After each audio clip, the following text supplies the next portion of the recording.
Hello दोस्तों, कैसे हैं आप लोग। उम्मीद है बहुत अच्छे से होंगे। समय का सदुपयोग कीजिए। INTV के साथ जुड़ के यहाँ पर आपको मिलेंगे करंट अफेयर्स की ताज़ा तरीन जानकारी, और उससे आने वाले प्रश्नों पर भी हम लोग देखेंगे, विचार करेंगे कि कौन कौन से प्रश्न इंपॉर्टेंट हैं आने वाली परीक्षाओं के लिए। तो हम लोग सबसे पहले सुर्खियों पर नज़र डालते हैं, जो कि पिछले 24 घंटे में खबर में रही है। पहली खबर जो आ रही है वो संसदीय समिति यानी कि जो जो पार्लियामेंट्री कमेटी होती है उससे संबंधित है। वो क्या खबर है हम लोग देखते हैं एक बार। खबर है, संसदीय समिति ने मंत्रियों की न्यायिक हिरासत संबंधी विधेयक में संशोधन की सिफारिश की है। दूसरी खबर है, ट्राई ने 1600 सीरीज यानी कि 1600 सीरीज के जो फोन नंबर्स होते हैं, ऑफिशियल कॉल्स को ब्लॉक नहीं किया जा सकता है कोई भी थर्ड पार्टी ऐप द्वारा। ठीक है। सेंट्रल विस्टा एरिया का नया नाम कर्तव्य भवन एरिया रखा जाएगा। नाबार्ड ने ग्रामोदय प्रोग्राम लॉन्च किया है। दिल्ली में जयप्रकाश नारायण पब्लिक लाइब्रेरी का उद्घाटन हुआ है। और NSE ने निफ्टी 500 अहिंसा इंडेक्स लॉन्च किया है। NPPA ने 3939 नई ड्रग फॉर्मुलेशन की रिटेल प्राइस तय की है। इन सभी खबरों को हम लोग थोड़ा सा देखेंगे डिटेल में कि क्या है खबरें, और उसके बाद इससे आने वाले प्रश्न क्या क्या बन सकते हैं परीक्षाओं में, उसके लिए मुख्य बिंदु क्या क्या हम लोगों को दिमाग में रखना है, इन बातों पर भी हम लोग विचार करेंगे। ठीक है। तो सबसे पहले देखते हैं, पहली खबर की तरफ हम लोग बढ़ते हैं। पहली खबर हमारे पास क्या है। पहली खबर, संसदीय समिति ने क्या किया है, एक सिफारिश की है। संसदीय समिति ने मंत्रियों की न्यायिक हिरासत संबंधी विधेयक पे संशोधन की सिफारिश की है। ये क्यों ये मामला उठा, क्योंकि अभी पिछले दिनों एक राज्य के मुख्यमंत्री थे, उन्होंने अपने संवैधानिक दायित्वों का निर्वहन जो है वो जेल से करना पसंद किया था। इसीलिए ये चेंजेस, ये संशोधन लाने की जरूरत पड़ी है, क्योंकि उन्होंने जेल में होते हुए भी, जुडिशियल कस्टडी में होते हुए भी उन्होंने मुख्यमंत्री पद से इस्तीफा नहीं दिया था। क्या खबर है देखते हैं। ज्वाइंट पार्लियामेंट्री कमेटी JPC ने 130वें कॉन्स्टिट्यूशनल अमेंडमेंट बिल की समीक्षा करते हुए सिफारिशें दी है कि यदि प्राइम मिनिस्टर, चीफ मिनिस्टर या मंत्री 30 दिनों तक जुडिशियल कस्टडी में रहते हैं तो उन्हें स्वतः पद से हटाने के बजाय अस्थायी रूप से निलंबित किया जाए। ठीक है। यानी कि उनको ऑटोमेटिक रिमूवल फ्रॉम पोस्ट नहीं होगा, लेकिन वो अस्थायी रूप से अपने पद पे कार्य करने योग्य नहीं रहेंगे। ठीक है। इसका महत्व क्या है। इस सिफारिश का उद्देश्य कॉन्स्टिट्यूशनल स्टेबिलिटी बनाए रखते हुए ड्यू प्रोसेस ऑफ लॉ का सम्मान करने है, ताकि अंतिम न्यायिक निर्णय से पहले किसी भी जनप्रतिनिधि को पद से स्थायी रूप से हटाया ना जा सके। ठीक है। यानी कि इसमें वो भी प्रावधान दिए गए हैं जिसके तहत कि द्वेष के तहत कोई भी राजनीतिक द्वेष के कारण भी किसी जनप्रतिनिधि को नुकसान ना हो। ठीक है। तो आइए देखते हैं हम लोग इससे क्या क्या खबर हम लोग निकाल सकते हैं जो कि परीक्षाओं में पूछे जा सकते हैं। समिति कौन सी थी, ज्वाइंट पार्लियामेंट्री कमेटी यानी कि JPC। विधेयक क्या था, 130th कॉन्स्टिट्यूशनल अमेंडमेंट बिल, जो अभी आने वाला है मॉनसून सेशन में। लागू क्या है, इस पे किस पे लागू होगा, PM, CM और चीफ मिनिस्टर्स पे। वर्तमान प्रावधान क्या था इसमें, 30 दिन जुडिशियल कस्टडी पर सिफारिश होती थी। क्या होती थी इस पे, परमानेंट रिमूवल फ्रॉम पोस्ट होता था, ऑटोमेटिक रिमूवल होता था। लेकिन अब उसकी जगह पे नई सिफारिश की गई है, क्या है, ऑटोमेटिक रिमूवल की जगह पे टेम्पोररी सस्पेंशन वर्ड ऐड किया गया है। ऑटोमेटिक रिमूवल मतलब खुद से वो स्वायत्ता से वो अपना पद से हट नहीं जाएंगे, बल्कि उनको टेम्पररली उस पद से सस्पेंड किया जाएगा, जो कि अंतिम निर्णय लेने के बाद, न्यायिक प्रक्रिया के अंतिम निर्णय के बाद तय किया जाएगा कि उनको पद पे रहना चाहिए अथवा नहीं रहना चाहिए। क्या उद्देश्य है इसका, कॉन्स्टिट्यूशनल स्टेबिलिटी और ड्यू प्रोसेस को फॉलो करना। यानी कि ड्यू प्रोसेस का मतलब है कि प्रॉपर न्यायिक प्रक्रिया जो है उसको फॉलो करने का यहाँ पे प्रयास किया गया है। अगली खबर की तरफ हम लोग बढ़ते हैं। ट्राई जो है, टेलीकॉम रेगुलेटरी अथॉरिटी जो है हमारी, उसने एक निर्णय लिया है। क्या निर्णय है देखते हैं एक बार। ट्राई 1600 सीरीज यानी कि 1600 सीरीज ऑफिशियल कॉल्स को ब्लॉक नहीं किया जा सकता। Telecom regulatory authority of India try ने स्पष्ट किया है कि 1600 सीरीज से आने वाली ऑफिशियल गवर्नमेंट कॉल्स को third party caller ID apps block या स्पैम के रूप में मार्क नहीं कर सकते, क्योंकि ये 1600 सीरीज जो है, 1600 सीरीज जो है, ये सरकार जो है ये ऑफिशियल खबर, ऑफिशियल जानकारी नागरिक तक पहुंचाने के लिए इस्तेमाल करती है। और इसीलिए इस सीरीज से कोई भी नंबर होगा इस सीरीज का, तो उसको थर्ड पार्टी जो है एप्लीकेशंस जो है उसको एज अ स्पैम या एज ए अनवांटेड कॉल नहीं दिखा पाएंगे। ठीक है, इसका महत्व क्या है? इससे नागरिकों तक government departments, banking, health care एवं इमरजेंसी सर्विसेज से जुड़ी महत्वपूर्ण सूचनाएं बिना बाधा के पहुंच सकेंगी। ठीक है, ये तो खबर थी, ट्राई ने ये नियम लागू किया है। अब ट्राई है क्या? नियामक कौन था? ट्राई, ट्राई का पूरा नाम क्या है? Telecom regulatory authority of India. Number series कौन सा है? 1600 सीरीज। उपयोग कहाँ होता है ये? ऑफिशियल गवर्नमेंट कम्युनिकेशन के लिए। प्रतिबंध क्या लगाया है? थर्ड पार्टी एप्स इन्हें ब्लॉक या स्पैम मार्क नहीं कर सकते। उद्देश्य क्या है?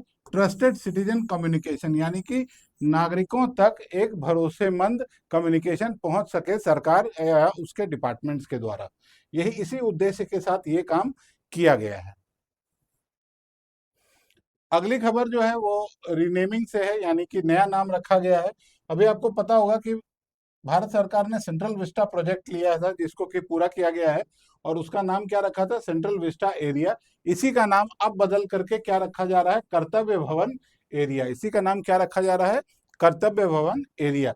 12 जुलाई 2026 से न्यू दिल्ली के सेंट्रल विस्टा रीडेवलपमेंट एरिया को कर्तव्य भवन एरिया के नाम से जाना जाएगा। ये बहुत इंपॉर्टेंट है, याद रखेंगे, कर्तव्य भवन एरिया के नाम से जाना जाएगा। किसको? सेंट्रल विस्टा एरिया को। ठीक है, यह सेंट्रल विस्टा रिडेवलपमेंट प्रोजेक्ट के अंतर्गत प्रशासनिक परिसरों की नई पहचान को दर्शाता है तथा पहले भी राजपथ को कर्तव्य पथ के नाम से परिवर्तित श्रृंखला के आगे बढ़ाता है।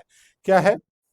इसी श्रृंखला में बहुत सारे नाम बदले गए हैं, जैसे राजपथ का नाम भी बदल के कर्तव्य पथ रखा गया है, उसी तरह से सेंट्रल विस्टा का नाम भी बदल के अब क्या किया जा रहा है? कर्तव्य भवन एरिया। क्या महत्वपूर्ण है इसमें देखते हैं। नया नाम क्या रखा गया है? कर्तव्य भवन एरिया। प्रभावी कब से हो जाएगा? 12 जुलाई 2026 से प्रभावी है। परियोजना, कौन सी परियोजना का नाम बदला गया है? सेंट्रल विस्टा रीडेवलपमेंट का। सेक्रेटेरिएट बिल्डिंग इसमें 10 होंगे, और कर्तव्य पथ का नाम भी बदल करके कर्तव्य पथ भी रखा गया है। किसका नाम बदल करके? पूर्व नाम जो था वो राजपथ था। किस स्थान की बात हो रही है? ये भारत की राजधानी नई दिल्ली की बात हो रही है। ठीक है, अगली खबर की तरफ हम लोग बढ़ते हैं। अगली खबर ग्रामोदय योजना से संबंधित है, जो कि नाबार्ड ने लॉन्च किया है। ये क्या खबर है, हम लोग एक बार देख लेते हैं। नाबार्ड ने ग्रामोदय प्रोग्राम लॉन्च किया। नाबार्ड क्या है? सबसे पहले तो प्रश्न ये उठता है कि नाबार्ड है क्या। नाबार्ड जो है वो है national bank for agriculture and rural development, यानी कि भारत में खेती के और ग्रामीण इलाकों के डेवलपमेंट के लिए जो भारत सरकार का उपक्रम है, उसको हम लोग क्या बोलते हैं? उसका शॉर्ट में नाम क्या है? नाबार्ड। ने अपने 45वें फाउंडेशन डे, याद रखेंगे उनका फाउंडेशन डे कब था? 13 जुलाई 2026 को। और उस दिन उन्होंने क्या कहा है?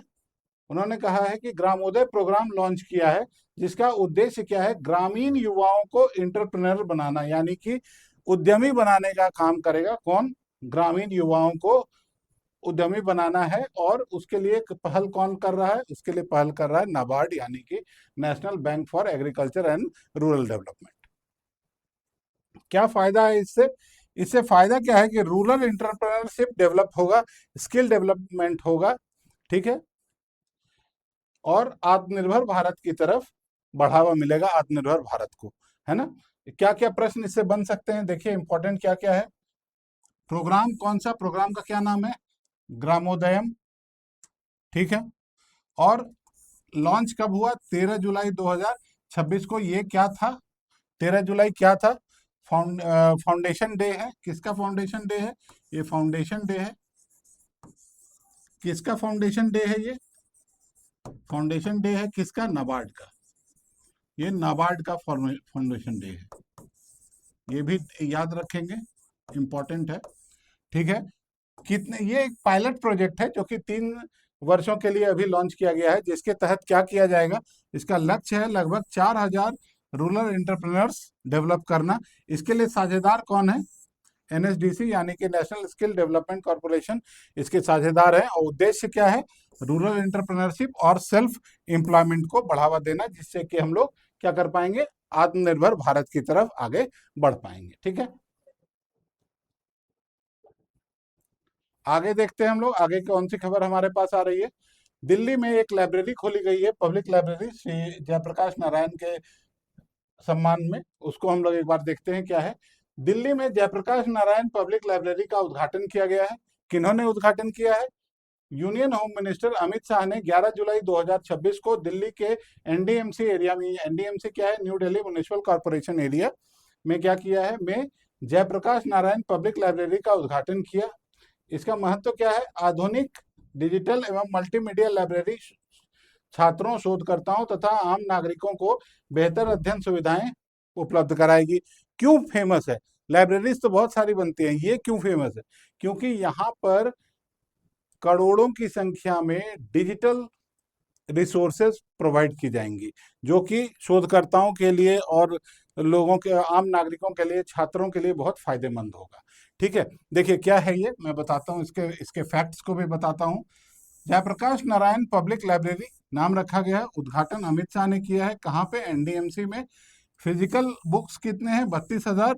और digital resources, this is very important, ये डिजिटल रिसोर्सेज जो हैं वो 1 करोड़ से ज्यादा डिजिटल रिसोर्सेज यहाँ पर मौजूद हैं, जो कि भारत के छात्रों के लिए, भारत के शोधार्थियों के लिए बहुत ही उपयोगी होने वाले हैं। ठीक है, सीटिंग कैपेसिटी इसकी 200 है। और नाम किनके नाम पे रखा गया है? ये श्री जयप्रकाश नारायण जी के नाम पे रखा गया है, जो कि यहाँ के बहुत प्रसिद्ध राजनेता थे। अगली खबर की तरफ बढ़ते हैं। अगली खबर एनएससी से संबंधित है, जिन्होंने अहिंसा इंडेक्सिंग लॉन्च किया है। क्या है खबर, हम लोग एक बार देख लेते हैं। एनएससी ने, यानी कि नेशनल स्टॉक एक्सचेंज ने, निफ्टी 500 अहिंसा इंडेक्स लॉन्च किया है। क्या है? एनएससी इंडिसेस लिमिटेड, ये याद रखेंगे। एनएससी इंडिसेस लिमिटेड ने 10 जुलाई 2026 को निफ्टी 500 अहिंसा इंडेक्स लॉन्च किया है, जो animal friendly ethical business practices अपनाने वाली कंपनियों को ट्रैक करेगा। ठीक है, इसमें ध्यान क्या देना है? इसमें वही इंडेक्स कंपनियां इंडेक्स होंगी जो कि एथिकल बिजनेस प्रैक्टिसेस करती हैं, और जिनके प्रैक्टिसेस जो हैं वो पशुओं को नुकसान पहुंचाने के उद्देश्य से नहीं की जाती है। इसका महत्व क्या है? यह भारत का एक थीमेटिक ईएसजी बेस्ड इंडेक्स है, जो वैल्यू बेस्ड इन्वेस्टमेंट को बढ़ावा देता है। ठीक है, आप देखते हैं इस खबर से क्या क्या क्वेश्चन बनते हैं। इंडेक्स, कौन सा नया इंडेक्स लॉन्च किया गया है? निफ्टी 500 अहिंसा इंडेक्स, ये याद रखेंगे, है ना। लॉन्च की तिथि क्या थी? 10 जुलाई 2026। कौन सी संस्था ने लॉन्च किया है? एनएससी इंडिसेस लिमिटेड ने। बेस डेट कब का माना गया है? इस इंडेक्स का बेस डेट कब से होगा? 1 अप्रैल 2016 से होगा। बेस वैल्यू कितनी होगी? 1000। वेटिंग कौन सी है?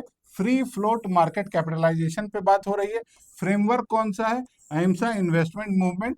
और रिकॉन्स्टिट्यूशन क्या है? सेमी एनुअल, यानी कि साल में 2 बार। ठीक है, इसको रिकॉन्स्टिट्यूट किया जाएगा। अगली खबर की तरफ हम लोग बढ़ते हैं। अगली खबर दवाइयों की दुनिया से है। खबर क्या है, हम लोग देखते हैं एक बार। एनपीपीए ने 39 नए ड्रग फॉर्मुलेशन की रिटेल प्राइस तय की है। क्या खबर है भाई? नेशनल फार्मास्यूटिकल प्राइसिंग अथॉरिटी ने 8 जुलाई 2026 को 39 नई ड्रग फॉर्मुलेशन की रिटेल प्राइसेस निर्धारित की हैं। क्या महत्व है इसका?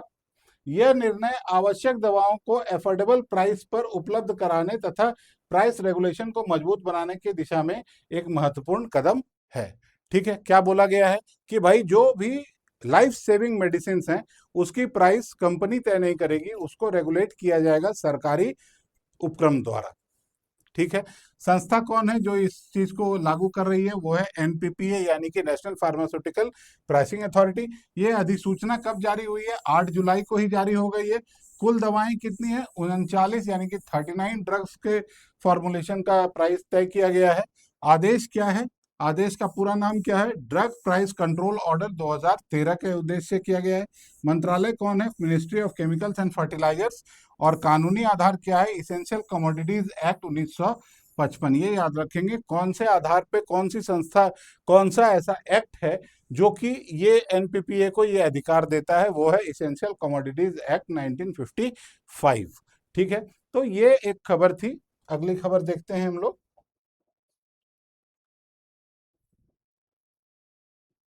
उम्मीद है आपको आज की खबरें अच्छी लगी होंगी। इससे बनने वाले प्रश्नों पर भी हम लोगों ने विचार किया, जो भी आपको अच्छा लगा होगा। आपका कीमती समय यहाँ पे सदुपयोग किया गया होगा उस समय का, उम्मीद है मुझे। आपको आप वीडियो को पसंद किए हैं तो लाइक जरूर कीजिए, अपने दोस्तों के साथ शेयर कीजिए, चैनल को सब्सक्राइब करना ना भूलिए और बेल आइकन दबाइए ताकि आपको सारे अपडेट समय से मिल सकें और आपके कीमती समय का इस्तेमाल हो सके सही तरीके से। Thank you very much. कल फिर मिलेंगे हम लोग नए अपडेट के साथ। Thank you.